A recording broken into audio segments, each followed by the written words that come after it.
नमस्कार, मैं doctor Vimal Pandita, cancer specialist.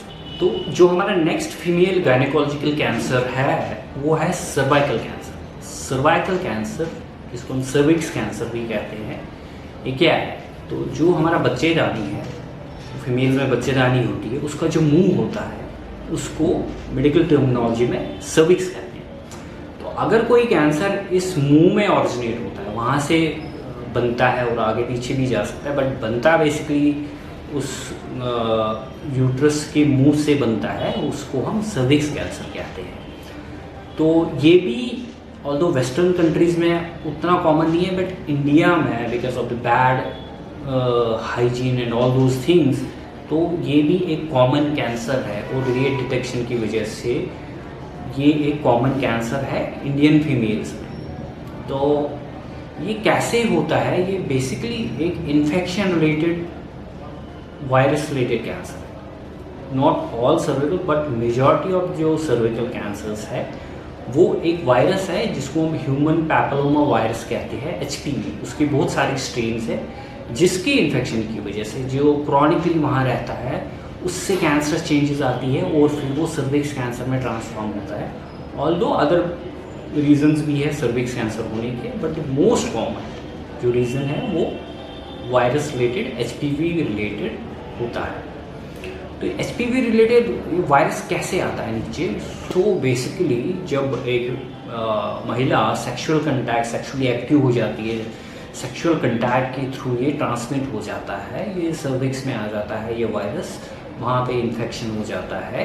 But normally जो हमारा इम्यून सिस्टम है उसको वार्ड ऑफ करता है, बट कभी कभी नहीं कर पाता है, या वो लोग जिन्हें इम्यून सिस्टम किसी और रीज़न की वजह से वीक है उनमें ये वहीं पे बस जाता है और विद टाइम चेंजेस एक्वायर करता है, उसमें सालों लग सकते हैं। तो फिर ये कैंसर में ट्रांसफॉर्म हो जाता है, फिर अल्टीमेटली ये सर्विक्स कैंसर में पता हो जाता है। तो इसके सिम्टम्स कैसे होते हैं, मतलब कैसे सर्विक्स कैंसर प्रेजेंट करता है? तो जो सबसे इम्पॉर्टेंट है वो है जो वजाइना से है, नीचे से ब्लीडिंग होता है। तो कभी कभी क्या होता है, सेक्सुअल कंटैक्ट या इंटरकोर्स के बाद फीमेल इमीडिएटली देख लेती है कि उसको ब्लीडिंग हो रहा है, उसको पोस्ट वाइटल ब्लीडिंग कहते हैं। सो वजाइनल ब्लीडिंग मोस्ट कॉमन ये सिम्टम होता है प्रेजेंटेशन का। सो अगर इन बिटवीन पीरियड्स में कभी ब्लीडिंग आ जाए, सपोज 1 महीने के बाद नॉर्मली गया, 26 दिन के बाद, 28 दिन के बाद पीरियड होता है, लेकिन बीच में ही ब्लीडिंग आता है, ये भी साइन हो सकता है कि अंदर सर्विक्स कैंसर डेवलप हो रहा है। या किसी का जब फीमेल ओल्ड हो जाती है, 55 ईयर्स के अराउंड पहुंच जाती है, तो ये पीरियड्स आना बंद हो जाते हैं। कई साल हो गए, कई सालों से पीरियड नहीं हो रहे हैं, बट अचानक से फिर से ब्लीडिंग हो गई है। सो वो एक अच्छा खासा साइन हो सकता है, बहुत इंपॉर्टेंट साइन हो सकता है कि शायद अब ये कैंसर डेवलप हो रहा है, उसकी वजह से ब्लीडिंग हो रही है। सो उसको हम आफ्टर मेनोपॉजल ब्लीडिंग कहते हैं। तो लेकिन अगर मेंस्ट्रुअल ब्लीडिंग भी होती है, वो बहुत ज़्यादा हैवी हो रही है, that can also be a sign of cervix cancer. तो बट अब ये ब्लीडिंग ही नहीं है, कभी कभी नीचे से डिस्चार्ज भी होता है, स्पेशली अगर फाउल स्मेलिंग डिस्चार्ज होता है, तो that can also be a without bleeding, that can also be a sign of cervical cancer. तो जब ये थोड़ा एडवांस हो जाता है तो फिर पेन हो सकता है नीचे, उसको पेल्विक पेन कहते हैं। तो ये ऊपर यूट्रस की तरफ भी जा सकता है, बढ़ेगा नीचे वजाइना की तरफ से। एक कभी कभी तो महिला बोलती है नीचे से मांस आ रहा है, मतलब इतना इग्नोर हुआ है कि इतना बढ़ गया कि नीचे तक पहुंच गया है, वो मांस बन के आ रहा है। और अगर ये ऊपर जाता है तो यूट्रस के अंदर जा सकता है, और अगर साइड्स में फैलता है ये कैंसर तो ये पेल्विक बोन्स है, हमें पेल्विक साइड वॉल्स है, उसमें इन्फिल्ट्रेट करते हैं हम, पेल्विक पेन हो सकती है, बैक पेन हो सकती है।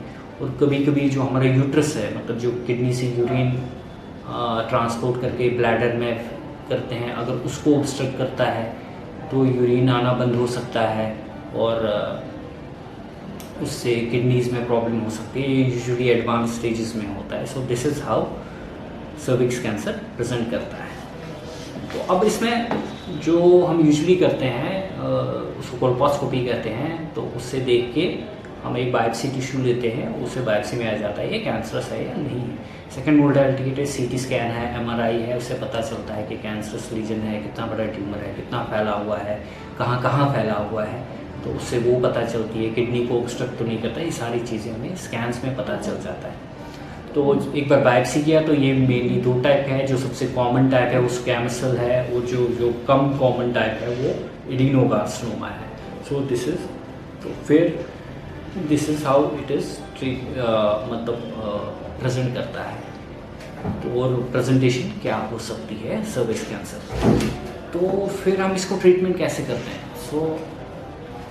तो डिपेंडिंग ऑन स्टेज, जो हमने बायोप्सी किया उसके बाद स्कैन्स किए, जो जिस भी स्टेज में जो अगर अर्ली स्टेज में प्रेजेंट करता है तो उसको सर्विस करके यूट्रस, सर्विक्स और ओवरी सारा निकाल के सर्जरी से ख़त्म करने की कोशिश करते हैं। और ऐसे पेशेंट्स का आउटकम बहुत अच्छा होता है अगर अर्ली स्टेज में प्रॉपर टाइम पे ट्रीटमेंट होता है तो। बट अगर थोड़ा सा बढ़ गया होता है तो यूजुअली हम उसमें क्या कहते हैं, कम्बिनेशन ट्रीटमेंट देते हैं, सर्जरी नहीं करते हैं। कीमोथेरेपी और रेडिएशन, रेडियोथेरेपी एक मेन ट्रीटमेंट है सर्विक्स कैंसर में। उसको कीमोथेरेपी कंबाइन करके उसको हम कंकरेंट CTRT कहते हैं, उससे ट्रीट करते हैं, उससे ख़त्म करते हैं। काफ़ी सारे फीमेल्स उससे क्योर हो जाते हैं। और कभी कभी अगर इससे क्योर हो गए उसके बाद वापस आता है कीमोथेरेपी रेडियोथेरेपी के बाद, उसके बाद सर्जरी कर सकते हैं, उसको निकाल सकते हैं। और अगर ये ऑलरेडी फैला हुआ है, ये बियॉन्ड अर्ली स्टेज है, मतलब सर्जरी नहीं कर सकते, रेडिएशन नहीं दे सकते, तो यूजुअली उसमें सिस्टमिक ट्रीटमेंट देते हैं, लाइक कीमोथेरेपी देते हैं या टारगेटेड ड्रग्स देते हैं कि उससे कंट्रोल में आ जाए। सो ये है कि हम ट्रीट कैसे करते हैं सर्विक्स कैंसर को। अब ये है कि इसको प्रिवेंट कैसे करें कि सर्विक्स कैंसर ना हो जाए, या अगर हो जाए तो अर्ली। सर्विक्स कैंसर का रिस्क काफ़ी हद तक ख़त्म करने के लिए अब फॉर्चुनेटली वैक्सीन्स आई, उसको हम HPV वैक्सीन कहते हैं। जो वायरस होता है उसके अगेंस्ट वैक्सीन। सो अगर वायरस इन्फेक्शन होता भी है वो कोई प्रॉब्लम क्रिएट नहीं कर रहा था, बिकॉज एंटीबॉडीज उस वैक्सीन से ऑलरेडी बन गई होती हैं जो उसको टैकल कर देती है।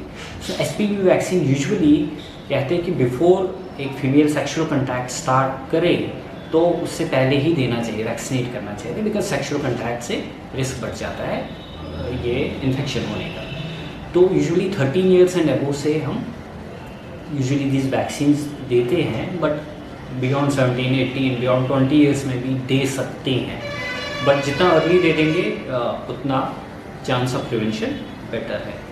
तो दूसरा है कि रूटीन पैप टेस्ट करते हैं। एक पैप टेस्ट है सर्विक्स में ना, एक ब्रश लेते हैं हम या एक स्मीयर लेते हैं उसका, कि वो बहुत प्री कैंसरस लीजन्स पकड़ लेते हैं पैप टेस्ट से कि अभी कैंसर बनने वाला तो नहीं है, सो दैट फिर ट्रीटमेंट भी वैसे जल्दी करें। एक ट्रीटमेंट तो एक कम एक्सटेंसिव होता है और ज़्यादा सक्सेसफुल होता है अगर हम पैप टेस्ट के थ्रू इस कैंसर को पकड़ते हैं। सो ये पैप टेस्ट यूजुअली जो रिकमेंडेशंस है वो 21 ईयर्स ऑफ एज में स्टार्ट होना चाहिए, और आफ्टर एवरी फ्यू ईयर्स में वो रिपीट होना चाहिए पैप टेस्ट के। ये हम इसको डिटेक्ट करें। ये है प्रिवेंशन मेजर्स। तो स्मोकिंग एक रिस्क फैक्टर देखा गया है जो सर्विक्स कैंसर बढ़ा सकता है, तो स्मोकिंग ना करें तो वो बेटर है, उससे भी प्रिवेंट हो सकता है। अदर जो रिस्क फैक्टर है, जैसे मैंने स्मोकिंग कहा, टोबैको कहा, सो अगर किसी के मोर देन 1 सेक्शुअल पार्टनर्स तो उससे भी रिस्क बढ़ता है सर्विक्स कैंसर का, बिकॉज जितने पार्टनर्स होंगे चांस ऑफ इन्फेक्शन ज़्यादा बढ़ जाता है और चांस ऑफ सर्विक्स कैंसर बढ़ जाएगा। सो जितने ज़्यादा सेक्शुअल पार्टनर्स है उतना रिस्क ऑफ सर्वाइकल कैंसर बन जाता है।